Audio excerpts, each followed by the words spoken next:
سبحان اللہ، جن کے بارے میں اللہ نے یہ فرمایا کہ تم صراط مستقیم کی دعا مانگو.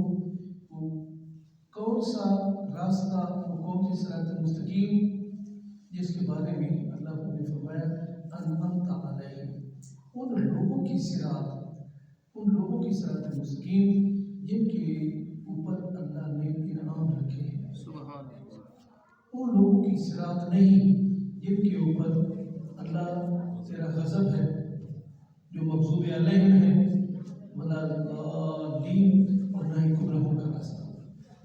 گمراہ ہوں یا مغضوب علیہ ہوں، یہ ایک ہی بات ہے. تو ہماری خوش نصیبی ہے کہ خداوند تعالیٰ نے جو ہے ہماری قسمت میں محمد والے لوگوں کی محبت رکھی. یہ ولایت، یہ محبت اللہ نے پوری کائنات پر پیش کی. سبحان اللہ، سبحان یہ آل محمد کی محبت، حتیٰ کہ انبیاء علیہ السلام کو اس وقت تک کسی نبی کو نبوت نہیں ملی جب تک ان کی ولایت کو تسلیم نہیں کیا. آپ جو ہے علماء کرام سے سنتے رہتے ہیں کہ جب اللہ کے رسول معراج پہ گئے تو جب چوتھے آسمان پہ پہنچے تو اس وقت جبرائیل کو حکم ہوا، جبرائیل میرے رسول کو یہاں، میرے حبیب کو یہاں ٹھہراؤ، روکو اور آذان دو، تمام انبیاء کو یہاں اکٹھا کرو اور پھر آذان دو.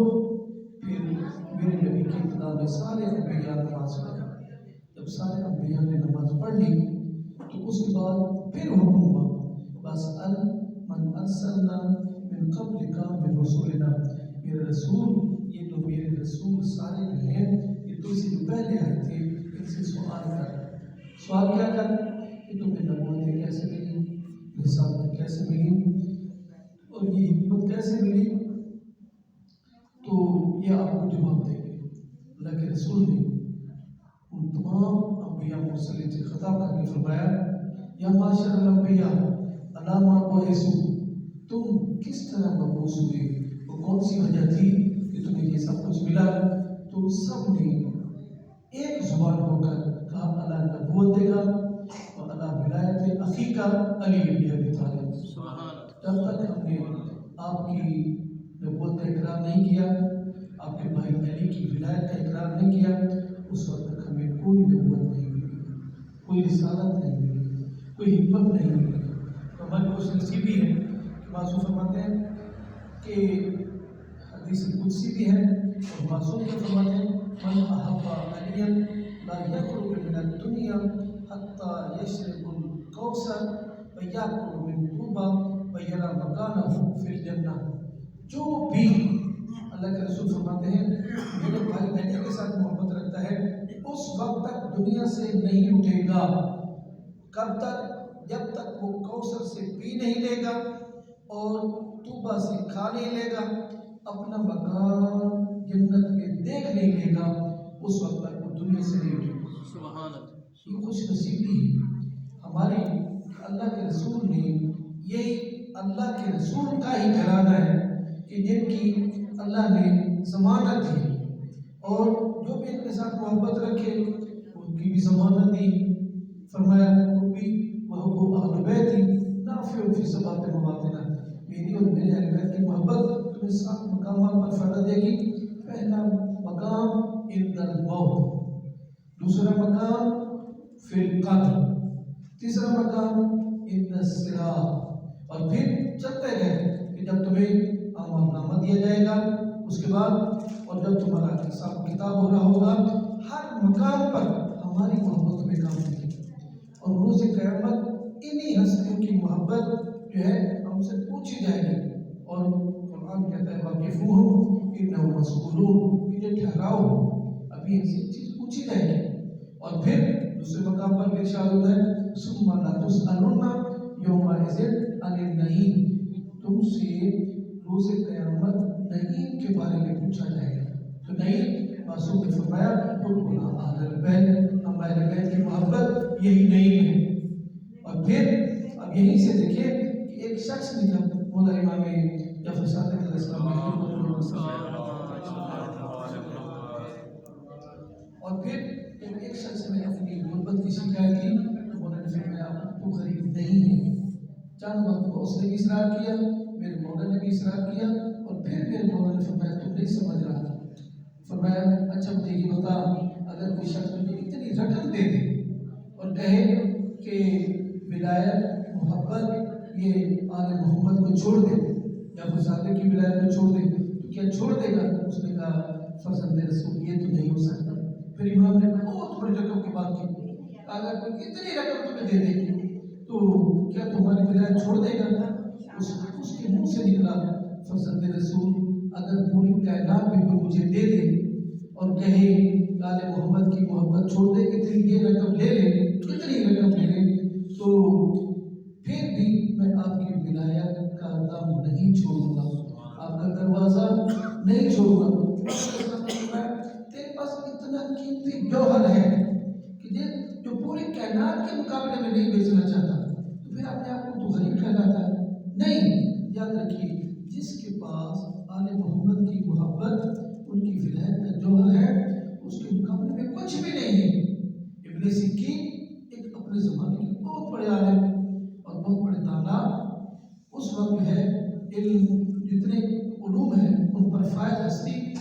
یہ متوکل کے زمانے میں ان کے بیٹوں کے جب استاد تھے تو متوکل کو کسی نے بتایا کہ تیرے بچوں کا یہ استاد ہے یہ شیعہ ہے, یہ شیعہ علی ہے, یہ تیرے بچوں کو شیعہ کر دے گا.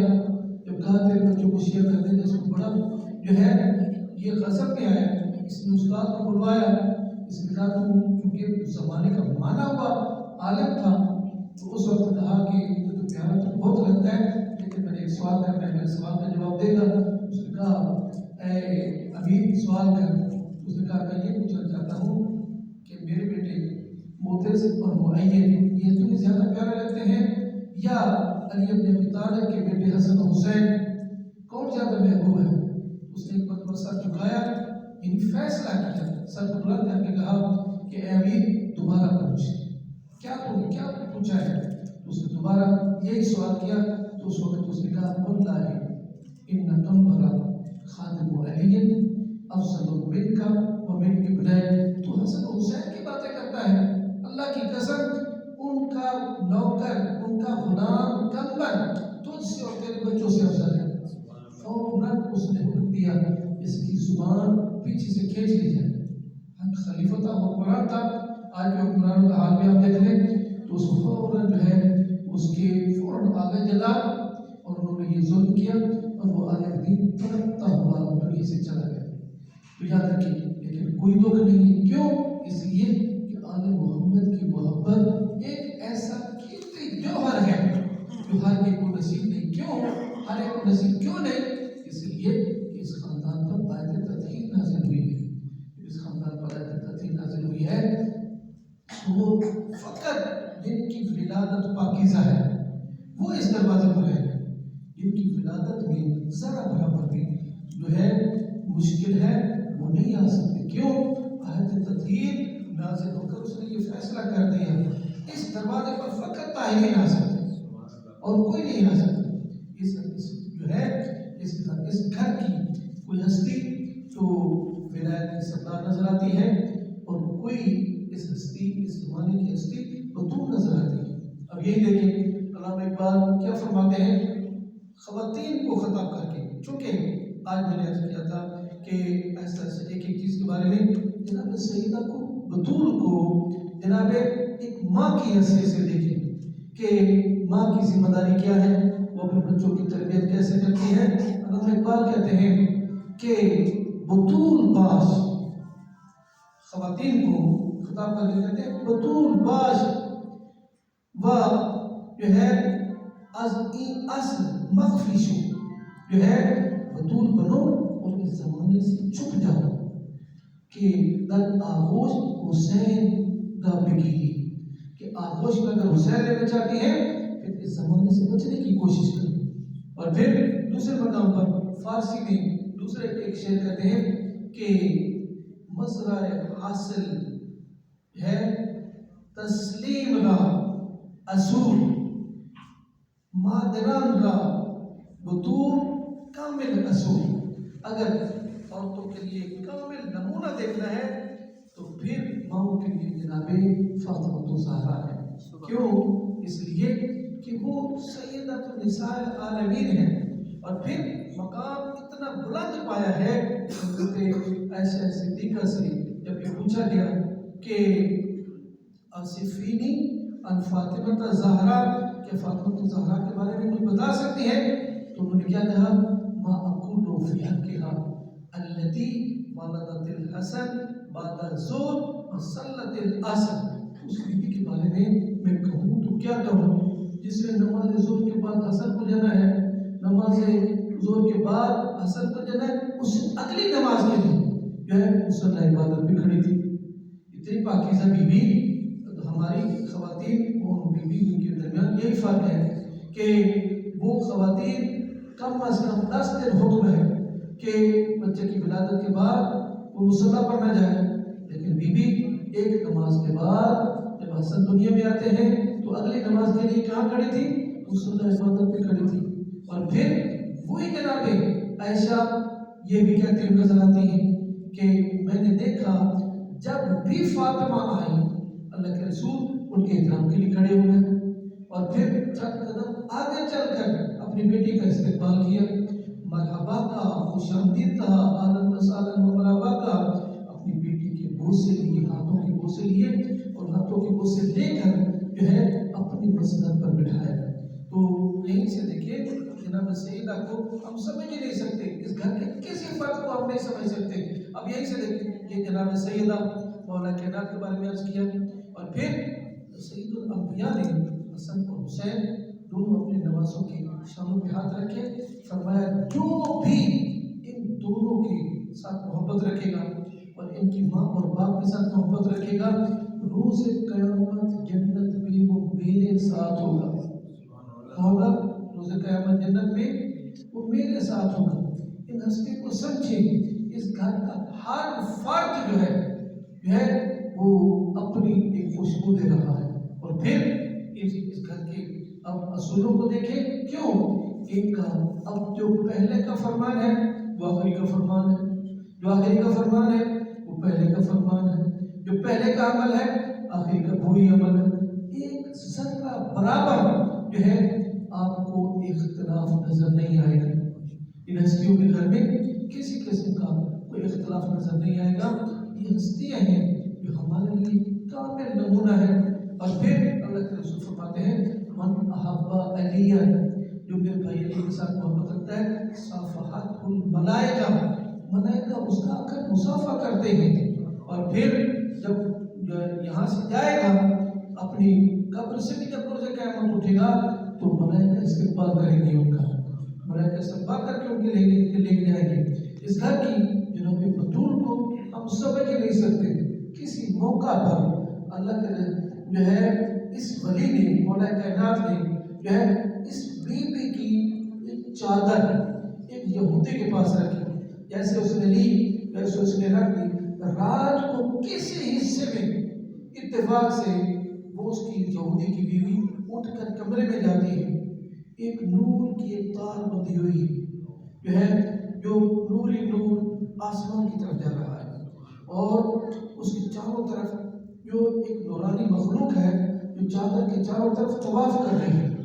اٹھی، اس نے اپنے شوہر کو اٹھایا کہ آؤ دیکھو یہ کیا ماجرا ہے. تو اس نے بتایا کہ یہ چادر معصومہ ہے، چادر جناب بطول ہے. مولا کائنات نے مجھ سے یہ رقم لی اور ایک گروی کے طور پر رکھی. اور پھر اس نے سارے اپنے قبیلے کو اکٹھا کیا. جب قبیلے کو اکٹھا کیا سب نے یہ ماجرا جب چادر کا دیکھا 80 افراد نے کلمہ اسلام پڑھ لیا صرف جناب سیدہ کی چادر کے وسیلے سے. جناب سیدہ خود ان کا جو ہے ان کی سیرت تو اب خود بخود ایک سیرت ہے. میں نے عرض کیا تھا کل کہ مولا امام زمان اجل اللہ تعالیٰ فضلہ شریف کیا فرماتے ہیں، لی اسوۃ فی ابنت رسول اللہ، میرے لیے بہترین نمونہ جو ہے میری دادی فاطمہ الزہرا سلام اللہ علیہ. کیوں؟ خدا نے ان کے اندر کمال رکھا ہے. آپ